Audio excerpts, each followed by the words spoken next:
أعوذ بالله من الشيطان الرجيم. بسم الله الرحمن الرحيم. تبارك الذي جعل في السماء بروجا وجعل فيها سراجا وقمرا منيرا وهو الذي جعل الليل والنهار خلفة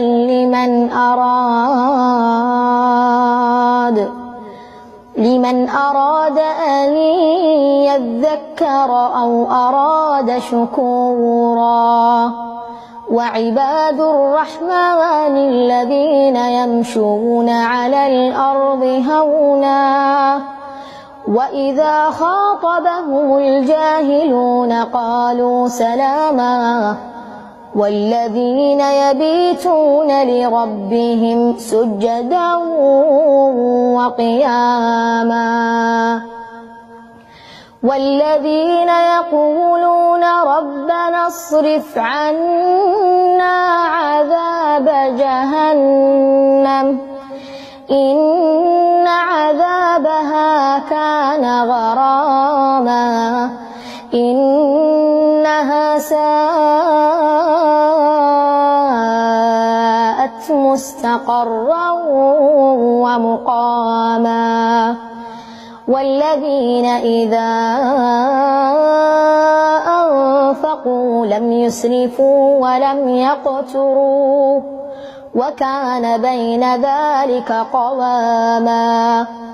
والذين لا يدعون مع الله إلها آخر ولا يقتلون النفس التي حرم الله إلا بالحق ولا يزنون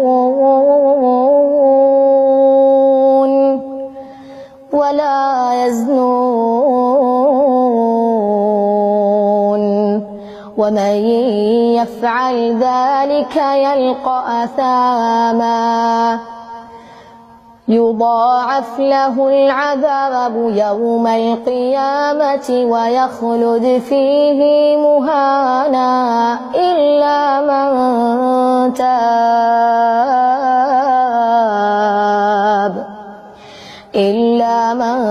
تاب وآمن وعمل عملا صالحا فأولئك يبدل الله سيئاتهم حسنات